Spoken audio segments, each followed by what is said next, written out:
Hello and welcome to the Wellness Rock Show with your host, Stephanie Deal. This is a sacred space where we dive deep into 5 pillars: mental, physical, emotional, spiritual, and financial to create optimal wealth in your life.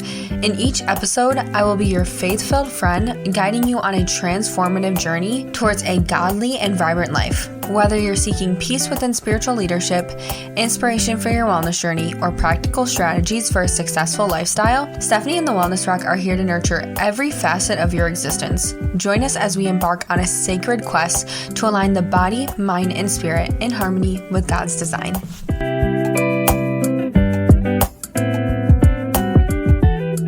Everybody, welcome back. I'm so happy for you guys to all be here with me today. Once again, every Wednesday. I love being with you guys. And I have a very special guest with us today. I've known him for, I don't even know, maybe like 2 years now since I've been going to Motor City Church. But this is Kevin, and he is a driven entrepreneur with a passion for inspiring others. While spending 11 years in the financial service industry, he built a successful financial planning practice dedicated to serving individuals and families. Recently, Kevin transitioned to focus full-time on his sportswear brand, GLM, or as we know it, God Lifts Me, where he channels his mission to inspire people.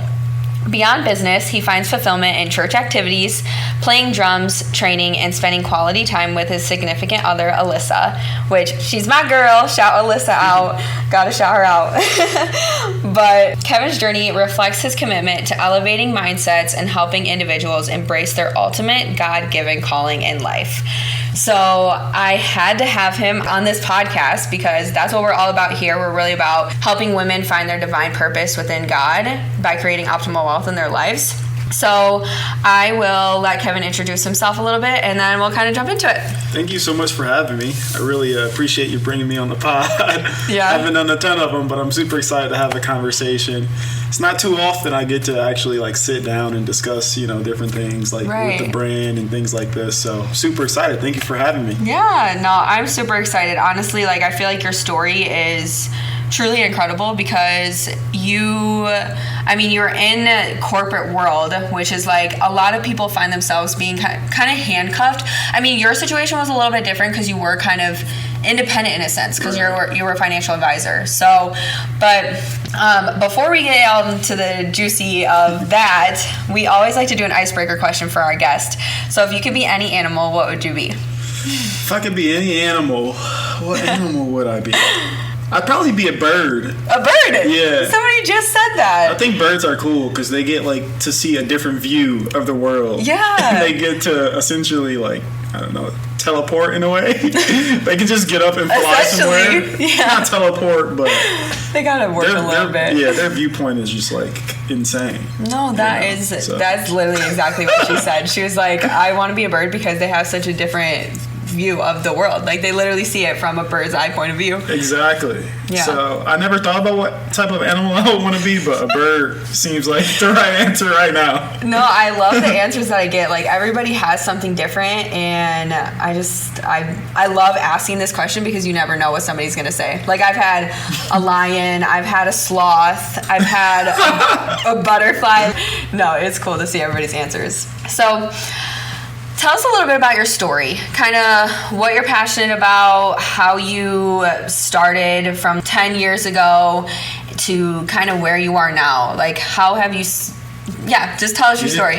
It's kind of wild when I tell people that I was a financial advisor for 11 years. Right. Because they're looking at me like, what? How old are you? Right. And I'm only 31 years old. I'll be 32 this year. But I found my quote-unquote career pretty early on when I was in college. I knew I wanted to work for myself and be independent. I don't know what it is that sparked that, but I've been a rebel ever since I was a kid. I've always gone against the grain. And when I got to college, I worked a couple of jobs, and I'm I just cannot go work for someone. Right. But it wasn't even working for someone. It was specifically having control over my own time. Right. I didn't like the fact that someone had to tell me when I could take a lunch, when I had to come in. I just having to ask if you can go use the bathroom.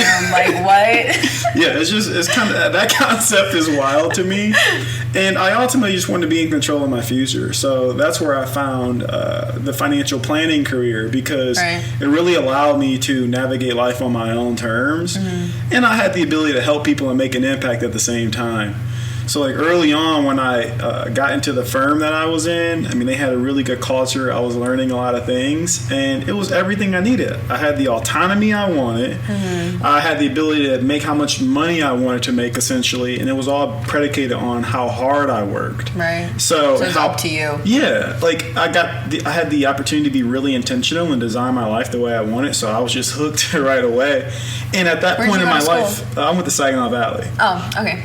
Yep, in mid-Michigan. So at that point in my life, it was a no-brainer for me to like take that route down the financial planning route. And that was kind of like all I knew for like almost a decade. Wow, that's a long time. Yeah. Did you work at the same firm like the whole time, or did you? Okay. Yeah. So I worked at Northwestern Mutual essentially for the entire time through, and I really felt like it was a good fit for me from a company standpoint, and it was a unique firm because they really challenged you a lot. Yeah. The firm had really high standards in terms of like what you should be doing from a performance standpoint, the kind of work you should be doing for clients, the impact you should be making. And I didn't want to really go anywhere else where the standard was lower. Right. I always wanted to hold myself to the highest standard possible. So that's why I stuck it through there, for 10 years. I mean, you were there throughout all of your 20s. My entire 20s. It's insane. That's crazy to think about. Like, honestly, like you were literally there your whole 20s. How does that make you feel? Like looking back on it? Well, I've had a lot of thoughts about that since I was transitioned. I mean, I spent the whole decade there, and the thing about it is, being so young and in such a culture like that, you think you're going to be there your whole life. You're like, this is it. Like, I'm going to be a financial advisor. I'm going to build my practice. I'm going to work with clients at this company like for the rest of my life. And I probably thought that for like 7 years. I was like, this is it. This is it. It's my life. Eventually I found a different, I came, up on a different passion, but it's cool because I learned a lot about life. Right. I learned a lot about resilience. I learned a lot about just sticking through, like even no matter how hard things get, because it's a really hard career. If you're to list like the top 3 hardest careers in the world, up there. It's in the top 3, if not number 1. Maybe lawyer. I would say lawyer is number 1 because lawyer is crazy. Well, as a financial advisor, especially me, like I was building my own clientele. Yeah. So one, you're talking to people about their money. True. Yeah. That's the most sensitive subject. Absolutely. You have to find the clients and you have to help convince them to work with you, and you have to show them how you can bring value. And then you have to keep them on too when they become clients and continue to service them well. And you have to make them money. Like that is terrifying actually. Like for me to think about that is terrifying to know that you're in control of helping someone like invest more money for their family. Yeah, it was very, very challenging, but it taught me a lot overall in terms of just like how to approach adversity, getting through adversity, finishing things strong, like setting a really high vision for yourself. That like those were key things that I learned along the way. Yeah. So. No, I mean, you were there for a reason to really help you grow and develop into withholding everything that's coming within your brand. So tell us a little bit about how that was. What year was it when you kind of started thinking, okay, I want to make a clothing brand? What did that look like for you? How did that thought even come in your head? So it came out of nowhere, honestly. I never in a million years thought I would have a clothing brand. Right. But I started to really get inspired by how someone can create a product. And that product can inspire someone in a unique way, or it can enhance their life in a unique way. And then I started like thinking getting more into my creative side, because I grew up playing drums. Like I was a drummer. I am a drummer. I am a musician. He plays the drums at our church. So, but I lost that for a while, stepping into the financial planning realm, because that's more like strictly like business. Yeah. And you can only be so creative to a degree. Right. So I started to enjoy or appreciate what it was like to create something and put something into the world that never existed before. And then I started wondering, like, what am I going to build? What am I going to create? Like, I know I have something to say, but I'm not the type of person to just, like, write things out on Facebook, create a status. I don't put myself out there like that. Right. And then that's when I started to, like, get really into, like, sneakers, not buying them, but, like, looking at how people responded to a certain sneaker. If a certain Jordan dropped, or, like, the way Kanye designed, like, the new Yeezy sneakers. Interesting. And all these, like, I started to see how these brands started transforming into, like, inspirational brands to help people throughout their lives. And I was like, maybe I'll start a clothing brand. I wasn't sure exactly what, like, the product was going to be. Then I started thinking, like, clothing brand is something I could do. But I don't consider myself to be the most fashionable person in the world, but I do like training, and I do like appearing a certain way to the world. Right. So I figured, like, sportswear could be my lane. Yeah. So that's kind of like how I got into it. And then I started to think, I have a very specific mindset in how I approach life, with overcoming resilience, but also allowing God to lead me, and understanding that all my strength comes from the Lord. So I wanted to create a product or create a brand that can help people understand that, with God, they can accomplish things they never even imagined. Yeah. So that sort of was the beginning foundations of GLM and how it started to form. I had no idea it was going to be GLM, but that's like how I started to get more like interested in creating a brand. Yeah. No, I love that. It's so inspiring, and truly, and even coming from, like, I have my business, like I have my storefront, I have my podcast, but to actually sit there and create a product, like you said, to sell to people, like your own physical product, is incredible. I respect you for that. Yeah, it's just a way to make the world better at the end of the day. If you think about any product that exists, it's all in an effort to make someone's life easier or to help someone in some way or another. And with financial planning, what I started to realize was the work that I was doing for people, they weren't really going to see the results of it or truly appreciate it until 10, 15, 20 years down the line. Right.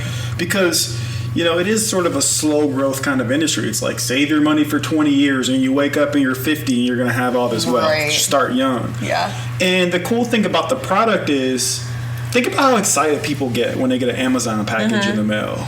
You love when you see that Amazon guy. Man, you see that package, that Prime package come in the mail, like... You're ordering it and you're like, you can get it overnight if you spend $35. I'm like, bet. Exactly. Anything you order online, like, you're tracking that shipment to make sure, like, it comes in. It's something about, like, receiving it, opening it, and trying, like, whether it's a clothing item, whatever it might be. Clothes is even more fun because you get to try it on and see how you feel about it. Exactly. So I wanted to create a physical product to, bring that inspiration to someone in physical form.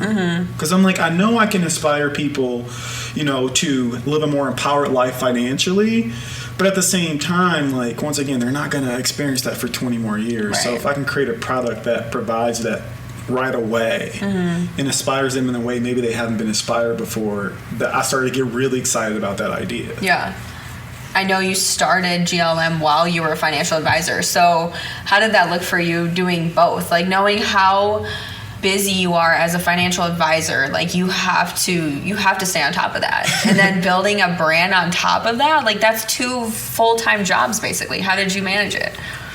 I don't know. I literally, when I went full time. I love that answer. I love that I don't know answer, honestly. When I went full time with the brand in October, and I was about a month in full time with GLM, and I was like, how in the world was I doing GLM, building GLM, and continue to like manage my practice and grow my financial planning practice along the way? Really? But I would say there are some key things that were crucial in my ability to do that. One was GLM took a while. It took a while for me to develop the actual vision for the brand. Right. Because once I found out I wanted to be sportswear, the name wasn't even going to be God Lifts Me. The name was going to be Abundant Culture, and it was going to be like a mix of streetwear and sportswear. Oh. But when I put the God Lifts Me shirt out, people they literally loved that design so much, and that design really impacted people. Right. And Then I was like, okay, maybe GLM could be the brand. Yeah. And then I switched it all to sportswear, and I made God List Me the actual brand itself. Yeah. And then over the course of like a year, like all I did was put a shirt out. I put one shirt out, and then I started to develop like the logo. So at this point in time, I don't really think GLM is going to be my main thing. It's just